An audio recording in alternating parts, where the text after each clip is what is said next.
Hi, Courtney. Thank you for joining us on Rise Positive Birth Stories. Thanks for having me. Yeah. So you have 2 home birth stories to tell us. I do. Yeah. Okay. So the first one is my older son, Jackson. He was born out in Maryland and kind of on a Thursday, I believe, afternoon, and woke up that morning. It was actually, he came about a month early, so I kind of woke up that morning, to-do list in my mind of everything I had to do that day, and went to the bathroom, and lo and behold, my water broke, mucus plug came out, and I was like, oh, I think I'm in labor. So I was had to kind of shout down the hall to Jesse to try to wake him up. We always slept with a fan on, so it was really loud, so I was trying to get him awake. And once he kind of figured out what was going on, we called our midwife. We used a practice of 3 ladies about 25 minutes away from where we lived. And being it was my first birth, they were like, well, are you sure you're in labor? I felt pretty confident I was, but fortunately we were able to run up to the office, and she was able to do an exam, with permission. And because I was early, I actually was anticipating having to go to the hospital, because normally you had to be 37 weeks ago to deliver at home. So we kind of were scrambling before we left to get a hospital bag and some things together, and we got up to her office, and she determined through when she did the exam, she was able to determine that the baby was over 6 pounds. Okay. Just palpitations? And she just kind of felt his head, and so it was sort of one of the first times I really had to kind of trust like her intuition and her training as a midwife, that she was indeed, because then it became, so because he was over 6 pounds, she then also still gave me the opportunity to stay at home for the birth instead of going to the hospital. So I had to kind of it was a hard decision for me, because I wanted to do what was right for the baby, even though I knew I'd probably be more comfortable at home. And mentally I just wasn't ready to give birth. I still thought I had all this time. So, after talking about it with my husband, Jesse, and, she just kind of laid out sort of all the facts and information of what would happen if we went to the hospital, and, she would go with us, and, what would happen if we stayed at home, and she was trained in neonatal resuscitation and all that. So I felt pretty confident. So basically we just decided to stay at home. She brought an extra birth assistant along just in case the baby needed some extra So that would have been 3 people there? So so then it was her as a midwife, and then 2 birth assistants. And then my doula, who unfortunately couldn't come, but I was able to get a backup doula. So there were 4 women, and then me and Jesse. And so basically after the exam, we just went back home, and things kind of just kept progressing pretty quickly. I eventually started, I was probably 10:30, 11 a.m. by the time we got back, and definitely I feel like it wasn't long after that it seemed like my body wanted to start pushing. As soon after you got back from it felt like that. It was probably certainly by noon, I just felt like I was ready to push. But Jackson, just for whatever reason, it felt like really hard. I'd have a contraction and I'd get 3 good pushes, but it just didn't feel like we were making a lot of progress. So we tried a couple different positions, got up on the bed, laid on my side, but then my hip would cramp up, and just and then back to the floor, because that just seemed kind of where I wanted to be. And hands and knees, or what is that? I was on my knees, and primarily, and then I would kind of hold on to Jesse.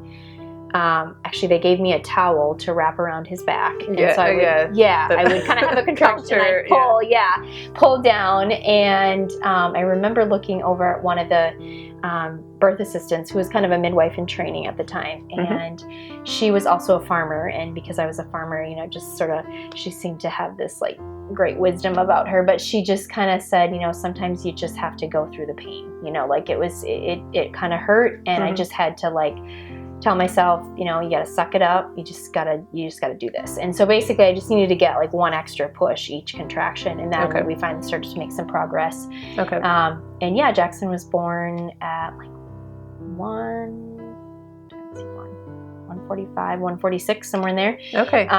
So overall it was quite short. Probably 7.5 hours total, kind of start to finish, from what I experienced. I didn't really feel like I had any laboring through the night, that I remember. I went to bed, slept great, so kind of woke up and just, I was like, hey, today you're gonna have a baby, kind of. That was, so, it was, relatively short. My mom had really short labors, so I had this sort of mindset that mine could go fast too. That one, certainly was slower than hers, but quick overall in my mind, compared to what I know some women experience. Yeah, definitely. Yeah. Especially for a first time. Yeah. And then, so that was great. The midwives, they stayed for a while, and then the gal who was actually my doula came later that evening. Awesome. She brought us all this food because, of course, we didn't have anything really prepared. Sure.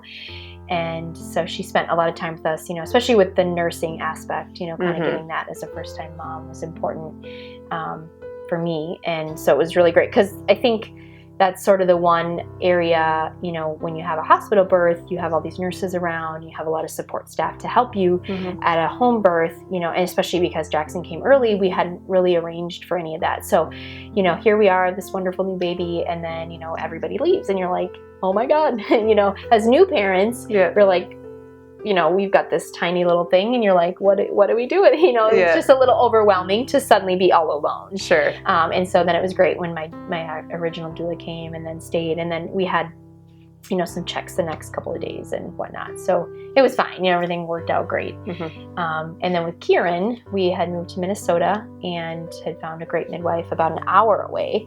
So I was a little more worried that, her distance could be problematic, but there weren't really any closer midwives. So went with her, and fortunately for us, her birth assistant was also a doula. So I hired her, and she was only about 20 minutes away from us. So she was a lot closer. And I felt like, well, if she comes and, anything happens, like she can help us make decisions. So yeah, it was great because I had gone out. So Kieran came about 2 weeks early, according to my, due date. I'd gone out to buy some tickets to a comedian show for my husband for his birthday. And I had oddly had sort of this kind of dream or, vision about like, what if I go into labor either before I get a chance to buy tickets or like while I'm buying the tickets, it was just I kind of laughed it off. And sure enough, I had literally just actually been to the counter to buy my tickets, and we were getting our coats on, myself and Jackson, and I went into my water broke, and so both times it was your water first. Yes. Okay. Yeah. Yep. Didn't have any other signs, and I was trying to be better this time about paying attention to, am I getting a lot of Braxton Hicks contractions or any, prodromal labor, anything like that I had read about or heard other women talk about, but nothing. And so, so my water breaks, and I go into the bathroom, and when I sat down on the toilet, it kind of would stop. So I was like, okay, well, maybe just something weird happened with my bladder. I called my midwife. Then as soon as I stood up, it started leaking again. So I was like, no, I'm pretty sure my water broke. And I remembered last with Jackson, I had contractions that started pretty quickly after my water broke. With Kieran, fortunately, I was able to actually get all the way home. So that took probably about 15 minutes to get to our car and then drive home. And right as I got out the door of the car, I felt my first kind of contraction come on. And then I tried to start timing them for my midwife, and, kind of called her, kept her abreast. And she was like, okay, well, I'm, going to come. And I called my doula and told her. And then after talking with my husband, Jesse, for a few minutes, he was like, I think you should just call the doula and have her come. I had kind of felt Kieran move sort of shortly after my water broke. It kind of felt like he moved around kind of onto the left side of my stomach, and I felt him move a couple times, while I was having contractions, which was sort of different than my experience with Jackson. Interesting. Yeah, and so she got here, and she was like, oh, I'm calling Leanne, my midwife, and she called her and was like, you're on your way, right? And kind of a little bit of urgency in her voice that, this is progressing pretty quickly. And so I managed to kind of crawl up the stairs and get changed and out of my clothes and into, sort of what I had planned to birth in. And my husband, meanwhile, had started to fill our birth tub. I had hoped to have a water birth. And unfortunately, we just didn't quite get it filled up with water in time. He'd gotten it inflated. But so as I laid in bed and labored, or tried not to labor, I literally was kind of trying to hold the baby in until my midwife could arrive, because I was like... But it's such a hard thing to do. Oh, yeah. I mean, absolutely. Because I literally felt like with this birth experience compared to Jackson, I didn't have to... I really let my body do the work in terms of like each contraction. I just didn't feel like I really had to push myself.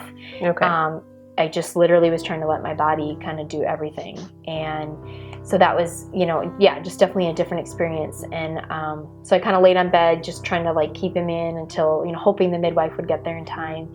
And then finally my doula was like, I really need to kind of see. She goes, I can see that he's, his head's down there and kind of bulging. So she said, I really think you need to start, pushing, and we need to open up and let him come out if he wants to, or let the baby come out. We didn't know it was a boy. So, I was, just staring longingly over at the birth tub, hoping that I could get in there, but I kind of realized that probably wasn't going to happen. So, so he just sort of made his way out, he crowned, and then it just seemed like after his head crowned and came through, my body was just really kind of tired. It was just the intensity of it was like, okay, my uterus was like, I'm done. I don't want to push anymore. And so after probably it was a couple minutes, my doula told me, okay, you need to push him out. And so a couple good more pushes, and he came out, and my midwife walked in the door probably a minute or two later. So she felt really bad that she missed it, but she was there for all the after stuff. Unfortunately, there were no complications. He didn't even have a cord wrap. Jackson, I think, had one cord wrap. So, which I learned, through the midwives was not really that big of a deal. It's pretty common, and they can easily clear it. So, my doula checked for that when he was coming. And then we just kind of went through the standard, after birth, delivery of the placenta, and, weighing the baby, and found out it was a boy. So, so that was, that was basically, the actual birth experience for both the boys. Amazing. Yeah. You had said something about letting your body do the pushing. Can you explain how you what was your technique for that? I think just trying to focus on the breathing and just staying calm and letting those muscles contract really on their own. I think, and Kieran was about 2 pounds bigger than Jackson because he was a little bit older. He was 8 pounds 6 ounces when he was born, and Jackson was 6'6". So I'm not sure if, and I also, knowing that Jackson did have a cord wrap, I don't know if he was trying to navigate around the cord as I was trying to push him out. If just being smaller made it a little more difficult for him to come out. I just felt like I physically had to make myself push. Whereas with Kieran, it just was like, and I think also being that it was the second your body's pregnancy, and I kind of knew a little bit, sort of remembered a little bit what labor was like. I really was, my goal was to just really try to let the body do more of it on its own.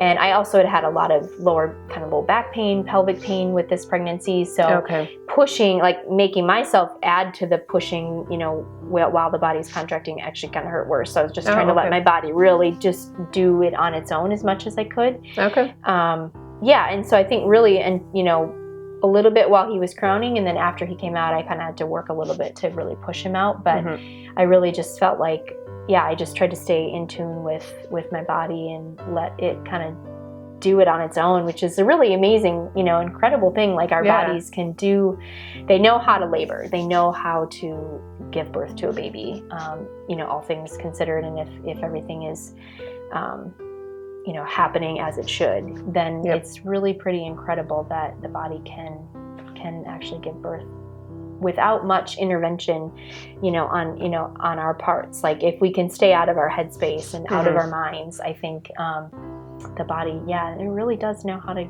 give birth to a baby. So it was a pretty powerful experience. So. Oh, that's amazing. How did you prepare specifically for either of the births? Was anything different that you did the second time around? Well, I would say just, different circumstances. The second time around, I was being a stay-at-home mom because we had moved. And so I thought I was reasonably fit. I did start working out about halfway through pregnancy just because I kind of developed some varicose veins. And so my midwife encouraged me to get some actual real physical activity in the form of more exercise. So I did that, and that really seemed to help strengthen my body. Did that help with the pelvic pain you were having? It did a little bit. I think late in pregnancy it was still kind of, and I think I've even learned stuff since then that I could have done. I did go to see a physical therapist for some sciatic nerve issue stuff, and that helped. So I think I would have done even more, maybe pelvic floor stuff I could have done while I was actually still pregnant. That might have helped maybe. Not entirely certain, but I think when I was pregnant with Jackson, I was still farming, so I was walking a lot and I was lifting a lot and just a lot of repetitive activity. And yeah, I didn't, I guess just tried to keep myself in shape, which may have really hopefully contributed to easy labors. I've always been a pretty healthy eater, and I feel like diet's obviously really important to a good, healthy pregnancy. And I, in terms of preparing for the births, for Jackson, being that he was my first, I did read quite a few books, about home birth, natural births, what to expect. I think one of the most powerful books I read was, I can't remember if it was Birthing from Within, or it was a book that my farm landlord gave me, and it just talked about like that labor can be painful, like the reality of, for some women, they can't meditate away the pain, that it can be challenging, and you have to just learn to deal with that. So that was a really, I think, helpful book in terms of just pain management during labor for me. Birthing from Within is, well, my version anyways, the yellow one, and then it's got how to do maps as well, and something about a labyrinth, I think.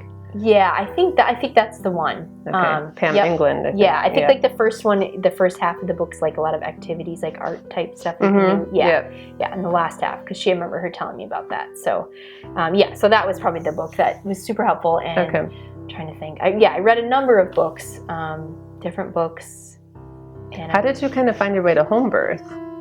So a number of years ago, when I first moved out to the DC area, probably back, 2010, 11, I happened to watch Ricky Lake's documentary, The Business of Being Born. And I had been an animal science major. My focus was animal physiology, and I did a lot of reproductive work with horses. So I'd always had an interest in, reproduction and things like that. So, so I watched her documentary and, just sort of became a little bit appalled at how our hospitals have altered, this birth experience, and really took an interest in, someday potentially having a different experience for myself. And so that's probably what initiated my interest in looking at, a more natural birth and having it at home. And I think I just feel more comfortable in that environment. And so I was, really hopeful that it could happen. And I was really fortunate with Jackson that, I got to stay at home, because a lot of women would have had to transfer. So felt really, early,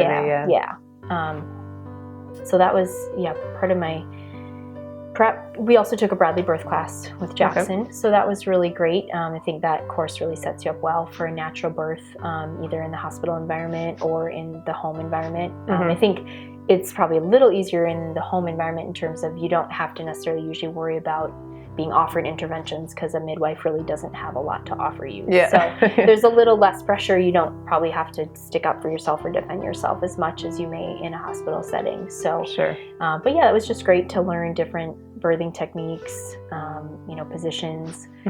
And it was interesting because I had great visions of all these things I would do in labor, but both of mine were a lot shorter, so I didn't really have that opportunity. But it was good to just mentally be prepared, of knowing where I had resources that I could access if I needed them. So makes sense. So that was kind of I would say the most of what I did in preparation. Were there things you were apprehensive about?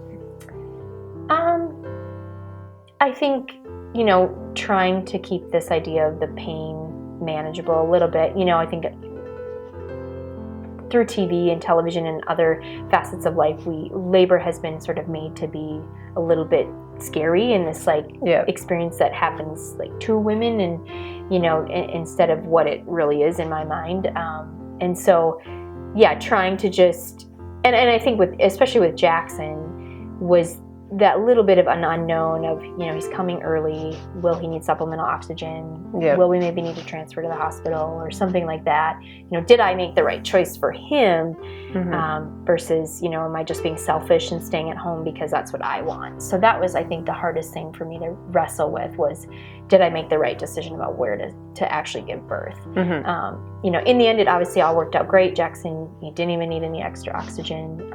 He came out crying, clearing his lungs. So that was a relief. And but I think that was probably, my biggest apprehension. I think that day when I went into labor with Jackson, I think I said this before, had to, trust my midwife's intuition that he was a size that was comfortable. She was comfortable enough birthing at home, and that sixth sense, so to speak. I felt pretty confident. And my midwives in Maryland, and my midwife here too, did a lot of education in different ways. We had some group classes out there, and each prenatal we talked about different things. And here my midwife had like a binder of information, and she had a great resource library. Both of them did. So there was opportunity, and they really encourage self-education to prepare yourself, I think, which is important for a home birth. And are they doing the education during your prenatals as well? Yeah. Yep. So you're getting ample time, it sounds like, to answer questions and things. Yep. And they'd always, ask any question. Do you have any questions? And so there was definitely, and they would offer suggestions or, say, hey, read this book if you want to learn more than what we talk about. So there was, which I think is important, to just have that awareness of all the different options and choices, and to know what it entails really to birth at home. It's definitely a different experience probably than what you'd have at a hospital. I can imagine. I'd love to see one.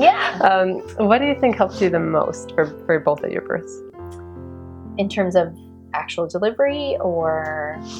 Well, yeah, for the delivery, or like, I think for me, the education and the knowledge of, kind of having that awareness, and just reading other women's experiences too. Realizing that birth can be very different for each woman. And also, I would say that having a flexible mindset that, this is what I have in mind. I want to birth at home. I want to birth in the water.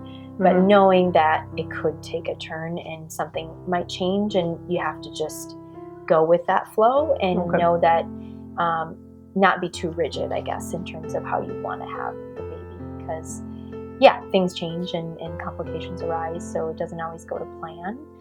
So I think that was really important, that I was very open to the fact that, I may or may not really get to deliver at home. Did you have some way to deal with that? Like, how did you work through that? Well, I mean, I guess, for me, it was, the morning Jackson came, realizing that I'd probably have to go to the hospital. I was kind of just scrambling to kind of get ready and pack a bag and things and get food together. And so I didn't really probably start to process it that much until we got in the car to go to the midwife, and just kind of sitting with it, and really just that little short trip was spent like calling my mom and dad, and calling the people whose land I rented and farmed on, and calling my other farm market partner, and kind of making plans for the fact that things were going to be different.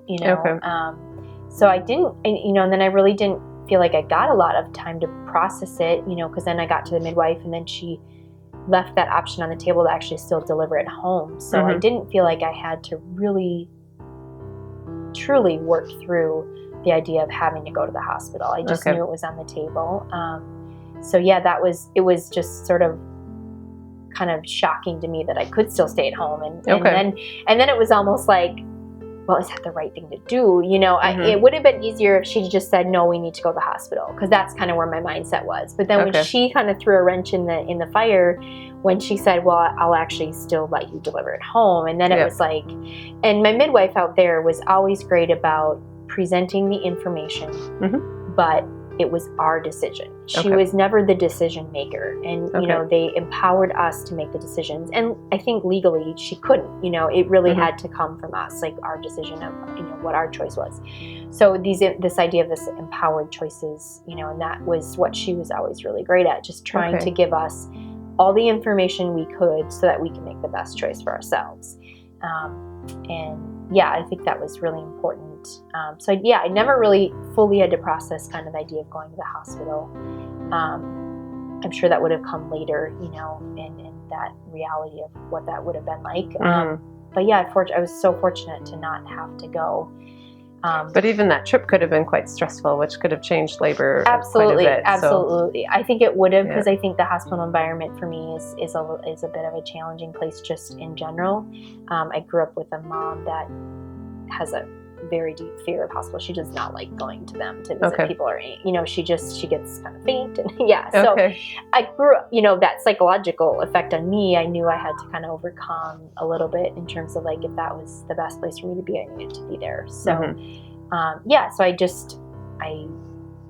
think looking back, I probably was a little disappointed at the idea of having to go to the hospital, and probably might have blamed myself. Like, what did I do that made me go into labor early? That's probably where my mind would have gone. Okay. What did I do wrong? Was I doing too much on the farm? Doing too much, like, did I overexert myself physically? Mm-hmm. Did I eat something? I was always very mindful about things that I didn't take really any medicines, while I was pregnant. I was really careful about all that stuff. So, but immediately my mind was like, well, what did I do to make this happen? That's so unfortunate. Yeah. That's the first thing that we will think of. Yeah. Well, it's my fault. Yeah, I know. And fortunately, like when Jackson was born, my midwives thought he looked pretty close to a 37-week baby. Okay. And so, they were like, you might not have done anything wrong. He just was ready to come, Yep. So. Yeah, that's still a good size. Yeah. So, that was sort of my experience with having to process through that. Okay. Yeah, fair enough. Yeah. So what surprised you most about the birth experiences? For me, I would say, the intensity of it, especially with Kieran, because it was so fast. Okay. You often hear women being in labor for many hours, and I knew that may or may not be my experience based on my mom. She had pretty short, fast labors, and so I mentally, I wanted to mentally prepare for that, but then I also wanted to try to mentally prepare that my labor could be very different and could be really long. So at times it was difficult. I didn't want to get too wrapped up in how was my birth going to go. While you're in it. Oh, interesting. Exactly. So you're thinking don't focus on the full, Right. It's like how to just stay present in the moment with where your body's at, and just, don't worry about the time clock kind of that's ticking. Okay. Well, sometimes it's hard to, even because you kind of really have to give all your energy to what's happening at that time. Yeah. Right. So interesting you were able to even have that foresight to be like, no, don't go there. Yeah. And just kind of, I think I'd done a little bit of work kind of with some meditation to try to find that place that I could just stay more present with the body, because I think my mind tends to either go ahead or back, to the past or the present, or the future. So I just, I had to do a little bit of work to try to just stay, like during labor. Yeah. Okay, so you specifically present. Made that time to meditate. Just kind of like in between contractions with Jackson, I just try to stay really quiet, kind of go within, and just keep my focus, maybe rest a little bit, and just try not to anticipate like how long is this going to be, or how short is it going to be. So that was one of my probably challenges, but the shortness of Kieran's labor, just the intensity of it, that's kind of, I think, that and how the body really can just do it on its own, like if you just turn off your brain, I mean, it'll still happen, like there's so many things that we sometimes think we have to be involved in, and really birth isn't necessarily one of them, and I think I really realized that a little bit too, working with horses, because you don't intervene with animal births, generally speaking. I mean, at times we had to, but for the most part, they happen very naturally all the time. And so you kind of see that, and you realize, private. You realize that, we are built to do this. We can handle this. So you just have to shut out everything else that, society tries to impose, impress upon you about labor and birth. Just like it really can happen. I think I really felt like that more so with Kieran, just because I really felt like my body did so much of the work. So that was just kind of. And Kieran, what was it start to end? How long was the whole thing? I went into labor about 11, like 10 to 11 it probably was, and he was born at 1:08, so just over 2 hours. Yeah. Yep. Very quick. Yeah. And a trip in between. and a drive home in between. So. Wow. Okay. Yeah. So that was probably the biggest surprise. Just I think you just don't really know what that experience can be like till you really have it. So, And how did you feel afterwards? Was there any differences between the two births, or were both of them you felt the same way? Or I think just kind of this this elation, this like feeling of, wow, this is just amazing, like that the body can do this, and the joy, like just of having this new life that you've given birth to and nourished already for 9 months. So I think just, it kind of overwhelms me. I think with Jackson in particular, because he was my first, it just like, I remember kind of just breaking down and kind of sobbing almost a little bit. Really? It was just, I was so overwhelmed with, that, I did it. And that was being a little harder birth. I had to work harder to get him out. So I think that, and the fact that he came out and then he was okay. And I kind of wondered too, a little bit with that delivery, if my slight apprehension about having made the right choice of where to birth, if that affected the labor at all. Because obviously, when you get stressed a little bit, that can affect labor, slow it down. So looking back now, I sort of wonder if maybe that didn't affect it a little bit. Who knows? But yeah, I knew that like after he was born, it was like this relief that he was able to breathe on his own, totally fine. He didn't need any intervention from the midwives, supplemental oxygen or anything. So, so that was kind of, for me, just that, overwhelming sense of like relief a little bit, but joy, know. And for Kieran, it was just like pure joy, because there wasn't, to me, I wasn't concerned. He was 38 weeks, so he was a little bit older. I didn't think there'd probably be anything wrong, and he seemed fine when he came out. So, but it was just, it's kind of this, you're just, there's a whole host of emotions kind of going on within you after you deliver. So yeah, definitely. Is there any advice that you have for mothers who are pregnant? I think it's important to educate yourself and empower yourself, to make choices that you feel are right for yourself, and to try to work with your provider as best you can. I think knowledge is power, and so the more you're educated, the more you can make the right choices for yourself. And just enjoy the experience and the process, and to let it unfold, hopefully as it's meant to happen. To enjoy. Yes, that's good. I can't think of I'm sure there's tons of advice, in terms of I think eating well and keeping fit during pregnancy is certainly probably incredibly helpful in terms of how smooth of a delivery you have. I know a friend of mine who's had 2 kids. She said her second delivery was definitely a lot easier for her because she was much more fit. Okay, interesting. She was doing a lot of just kind of workout classes. And eating well certainly, I think, just keeps you mentally fit and happy. And that's eating well keeps you mentally fit and happy. That's an interesting statement. I think I guess the gut second brain thing. I think definitely there's a strong correlation to the gut brain connection, and so I think absolutely what you put into your body strongly correlates to how well you feel overall. So and I think in pregnancy can be challenging. This first trimester for a lot of women, they get really bad nausea and they don't feel great. I did not experience that very much. I had a little bit of nausea, but I never really got sick. I got a couple bad migraines, but chiropractic care and a little bit of massage therapy really helped. I certainly am a big fan of chiropractic care during pregnancy. Really helped, keep the spinal column and my pelvis adjusted. I imagine also probably aided in a smooth, easy delivery. To make sure things are aligned a bit. Definitely. I think I kind of forgot that. Because I sort of just, was like just a part of what I did. I didn't really think too much about it, but I definitely went to the chiropractor a little more regularly with Kieran, my second pregnancy, because I was just having more, discomfort. And so I'm sure that made a difference in the deliveries too, I imagine. But so I think I'm a big advocate for, whatever self-care you can give yourself while you're pregnant. And definitely. And then especially postpartum, just giving yourself time to rest, and heal, good couple of weeks at least. The longer the better. And nourishing food, asking for help, which is a hard one for me, but definitely making sure that you take whatever help you can get, because it's allows you time to rest and bond with the baby, which is the most important thing. Well, thanks so much for joining us and sharing. Thanks for having me. And stories. Absolutely. Great. Thanks, Courtney. You're welcome.